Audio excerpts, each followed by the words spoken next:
Tu nages depuis des mois, tu es régulier, tu fais des efforts, tu fais attention, tu es investi, tu mets de l'intention dans ta nage. Et pourtant, tu as cette sensation que rien ne bouge. Tu sors du bassin sans savoir si tu as vraiment progressé ou pas. Tu commences même à te demander si c'est toi le problème.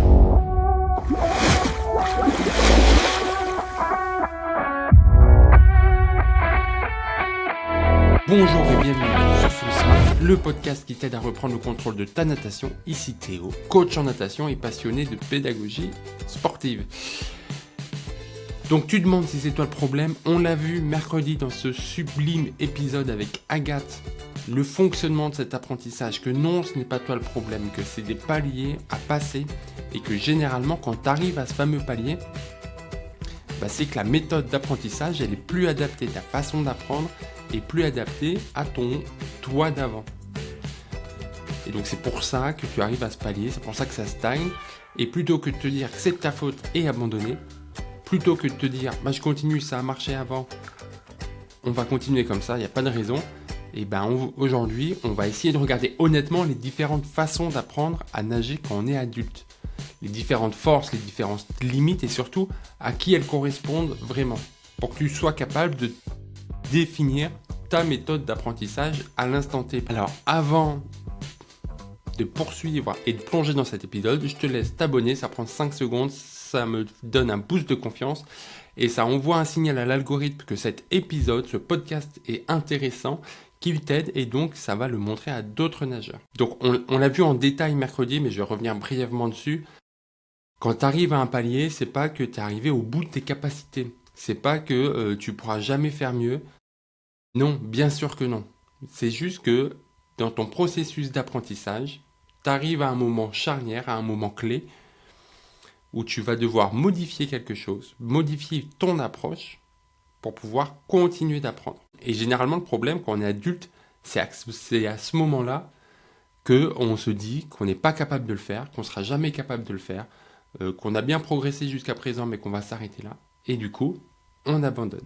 Alors qu'en fait, le palier, c'est un signal. C'est pas une sanction, c'est pas une sentence, c'est pas définitif. C'est juste que ton corps et ton cerveau, ils ont intégré, qu'ils pouvaient intégrer avec ta méthode actuelle.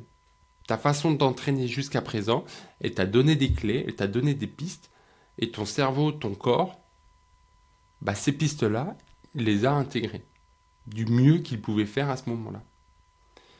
Et donc si tu continues dans la même direction, ça va pas faire mieux, ça va pas faire progresser.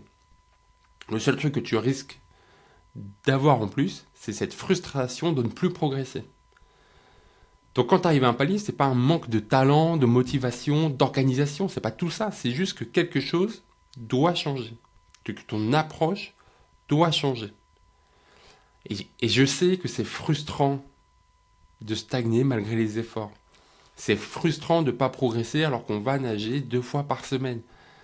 Quand c'est comme ça, on doute de nos capacités, on doute de soi, on doute de ce qu'on est en train de faire.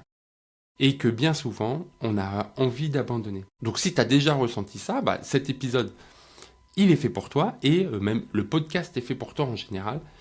Donc, continue à t'y intéresser, continue à creuser, tu vas trouver la meilleure façon, la meilleure méthode d'apprentissage. Sachant bien qu'une méthode d'apprentissage qui est valable pour toi maintenant, elle n'est pas forcément valable pour ton voisin, et puis elle n'est pas forcément valable pour toi dans 1 an, dans 6 mois.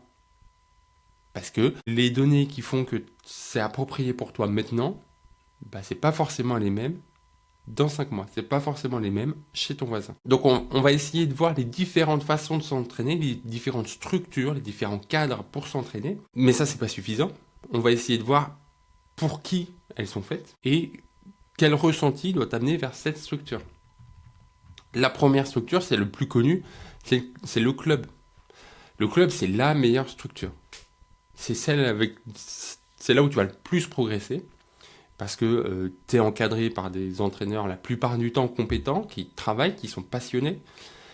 Et tu as un effet collectif qui va te booster, qui va te motiver. Donc le fait d'être en groupe, le fait d'avoir un cadre structuré et d'avoir une progression encadrée, c'est ça qui va faciliter, qui va optimiser ta progression.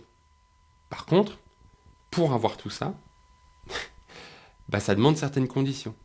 Donc si tu peux y aller dans les bonnes conditions, c'est là que tu vas progresser le plus vite et le plus durablement. Mais est-ce que tu es capable d'être tous les lundis 18h à la piscine? C'est bien souvent là que ça bloque. Moi, c'est impossible. Je suis père en garde alternée. J'ai un emploi du temps qui varie tout le temps. Je suis en déplacement régulièrement. Je peux pas me dire tous les lundis 18h dans l'eau.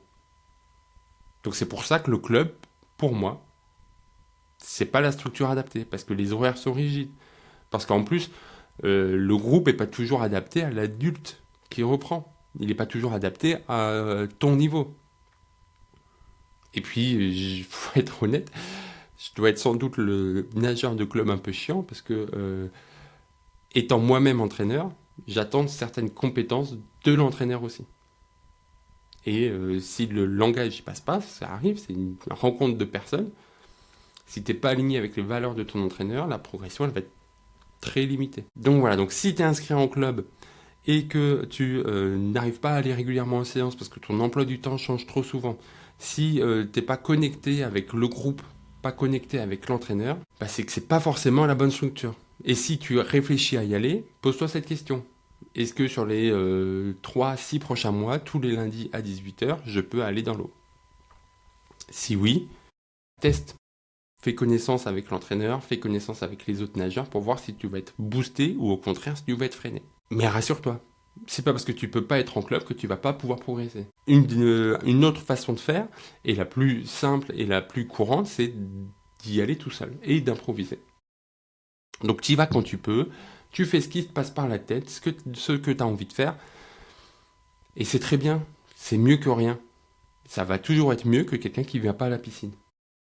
Et en plus, l'avantage, c'est que ça maintient l'habitude.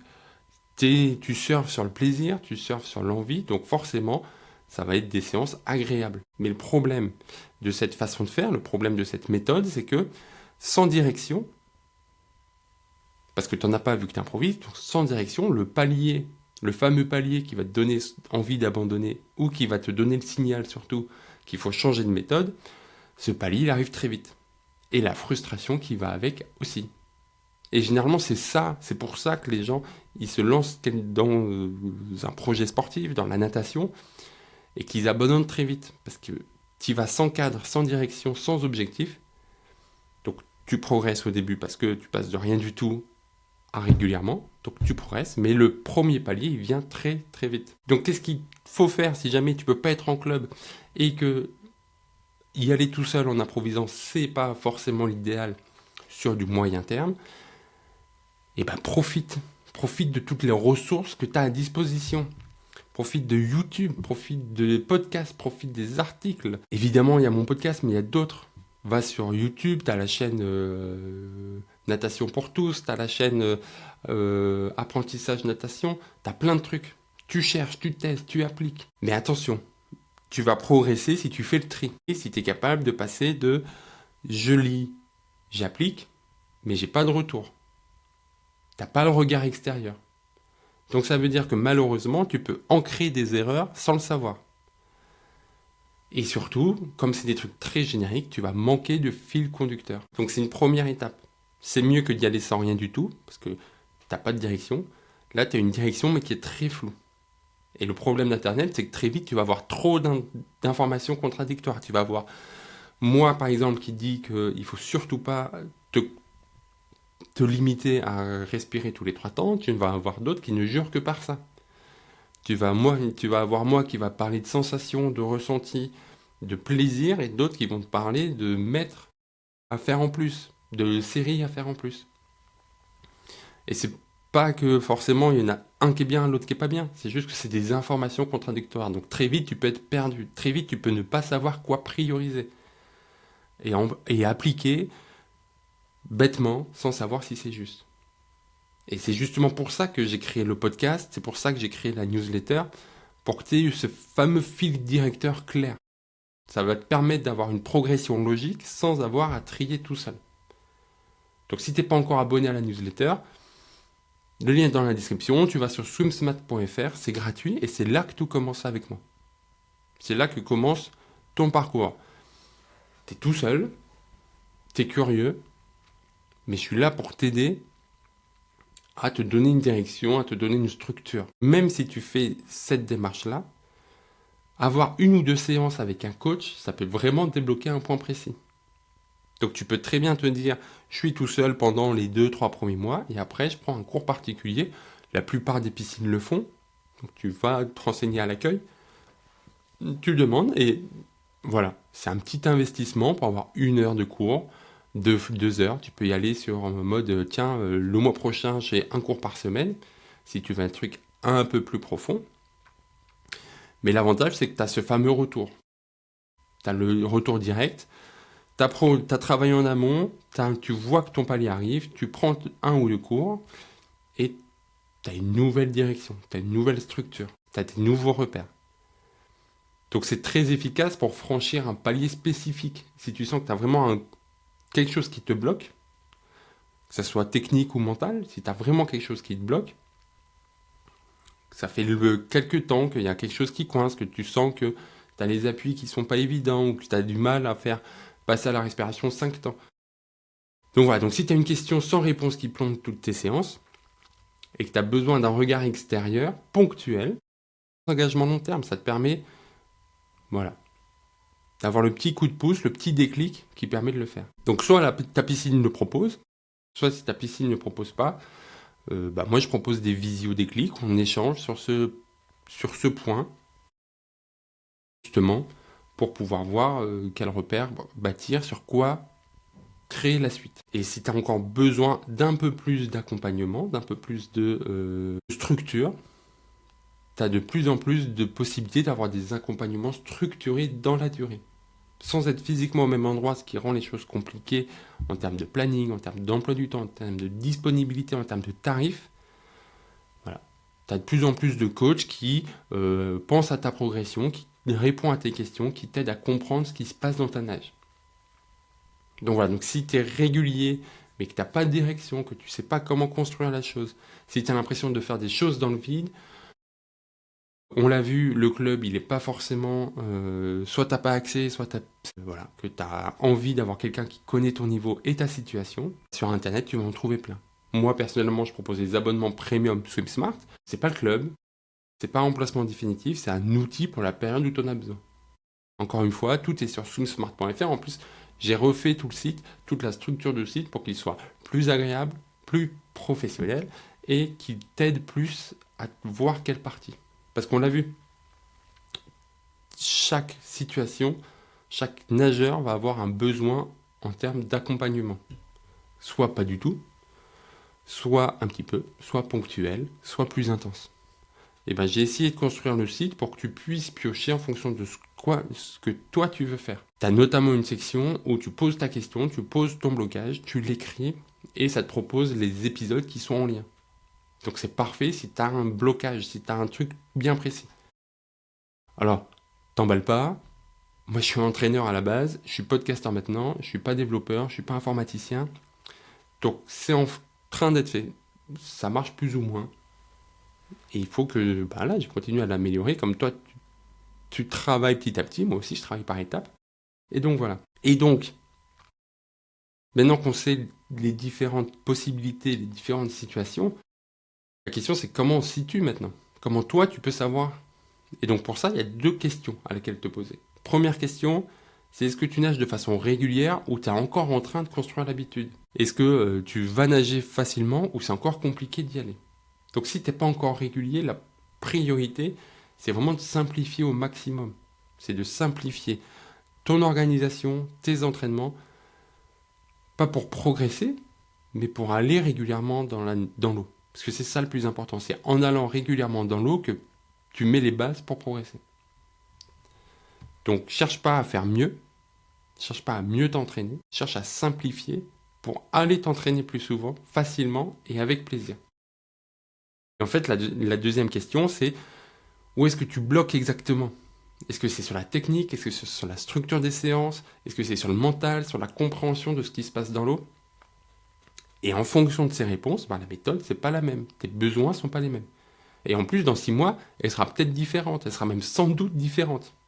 Parce que je le rappelle, aucune solution n'est permanente. Quand j'étais plus jeune, le club, c'était parfait.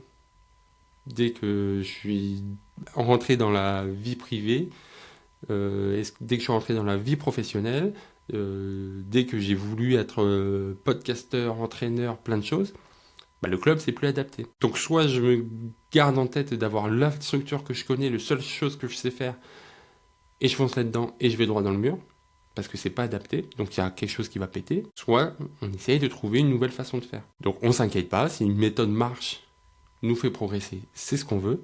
Si on progresse pas, si on stagne, c'est pas nous le problème, c'est pas toi le problème. Le problème, c'est la méthode d'apprentissage. Donc ce qui t'aide aujourd'hui ne sera pas ce dont tu as besoin dans un an. Et justement, pour t'aider à répondre à ces questions, j'ai préparé un diagnostic rapide, 5 questions. Et tu sais exactement quelle approche correspond à là où tu en es. Le lien est dans les notes de l'épisode et sinon, www.swimsmart.fr/206. Encore une fois, SwimSmart, c'est pas la meilleure solution pour tout le monde. Et c'est pas le but. C'est pas ce que j'essaye de faire. J'essaye de trop faire quelque chose pour des gens qui sont dans la même situation que moi, qui ont une vie qui est compliquée, qui ont une vie qui est remplie, qui ont une vie qui est passionnante, mais forcément une vie qui a du mal à se dire tous les lundis 18h dans l'eau. Donc si tu peux aller au club dans de bonnes conditions, vas-y, c'est là le meilleur.